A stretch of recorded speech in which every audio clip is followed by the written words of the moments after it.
Dr. Anna Kingsford, an outstanding English theosophist of the 1880s, was said to be clairvoyant from the time she could speak. She herself felt that she came from the fairy realm and was given permission to be born as a human being so as to carry out her destiny. At the tender age of 13, Anna wrote the book Beatrice, a tale of the early Christians. Her early wisdom can be seen in the following excerpt. How foolish are they who seek to promote their own comfort by making it their sole study. They lose the very object of their desires and invariably render themselves restless and unhappy. While maintaining her spiritual and vegetarian interests, Anna Kingsford became a doctor. Not only was she one of the first female medical doctors in England, she graduated from medical school without experimenting on any animals. The subject of her medical degree thesis was Vegetarianism and Ethics. This led Dr. Kingsford to the writing and publishing of a well-received book, The Perfect Way in Diet. Dr. Kingsford continued with her inner spiritual and mystical experiences, which she documented in several books in collaboration with longtime friend Edward Maitland. She also became known as an outspoken animal and women's rights activist.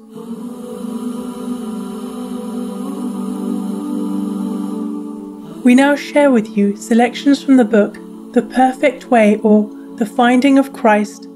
This book merges Christianity and the theosophical tradition, a system of fundamental truths and wisdom in which all religions may abide so that humans can progress along the path to perfection.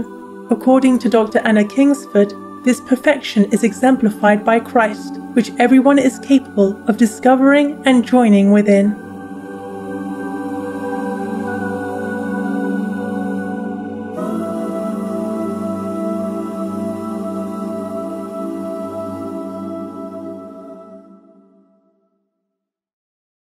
The second lecture, The Soul and the Substance of Existence, Part 2. The soul, or permanent element in man, is first engendered in the lowest forms of organic life, from which it works upwards through plants and animals to man.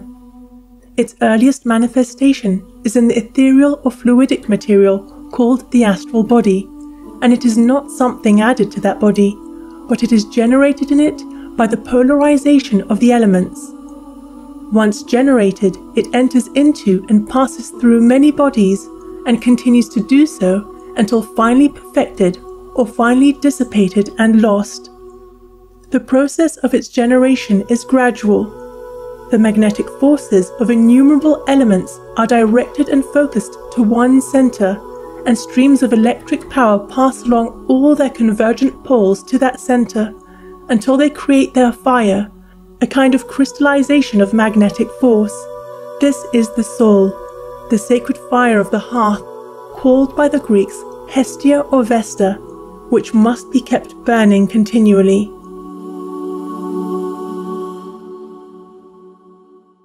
The astral and fluidic body, its immediate matrix, called also the perisoul, and the material or fixed body put forth by this, may fall away and disappear, but the soul, once begotten and made an individual, is immortal until its own perverse will extinguishes it, for the fire of the soul must be kept alive by the divine breath if it is to endure forever. It must converge, not diverge. If it diverges, it will be dissipated. The end of progress is unity. The end of degradation is division. The soul, therefore, which ascends, tends more and more to union with and absorption into the divine.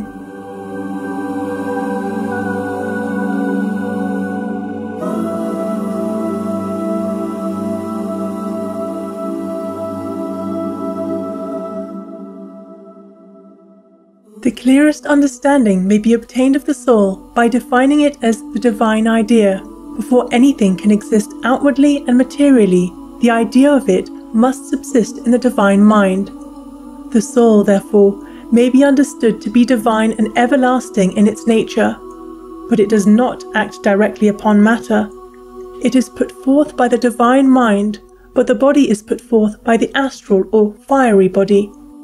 As spirit on the celestial plane, is the parent of the soul, so fire on the material plane begets the body. The plane on which the celestials and creatures touch each other is the astral plane.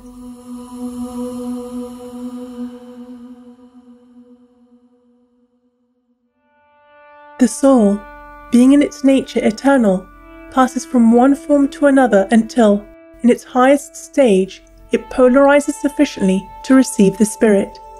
It is in all organized things. Nothing of an organic nature exists without a soul. It is the individual and perishes finally if uninformed of the spirit. This becomes readily intelligible if we conceive of God as of a vast spiritual body constituted of many individual elements, all having but one will and therefore being one.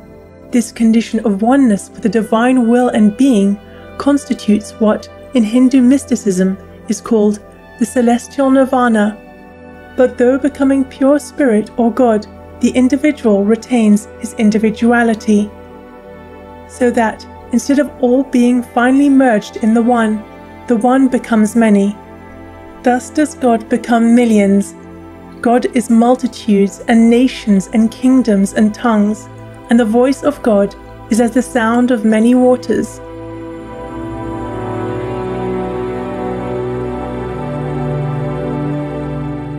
The celestial substance is continually individualizing itself, that it may build itself up into one perfect individual.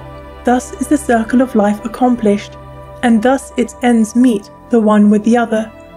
But the degraded soul, on the other hand, must be conceived of as dividing more and more, until at length it is scattered into many, and ceases to be as an individual, becoming, as it were, split, and broken up, and dispersed into many pieces. This is the nirvana of annihilation.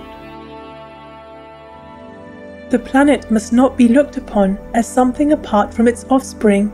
It also is a person, fourfold in nature, and having 4 orders of offspring, of which orders man alone comprises the whole. Of its offspring, some lie in the astral region only, and are but 2-fold, some in the watery region, and are 3-fold, and some in the human region, who are 4-fold. The metallic and gaseous envelope of the planet are its body and perisoul. The organic region comprises its soul, and the human region its spirit, or divine part. When it was but metallic, it had no individualized soul. When it was but organic, it had no divine spirit. But when man was made in the image of God, then was its spirit breathed into its soul,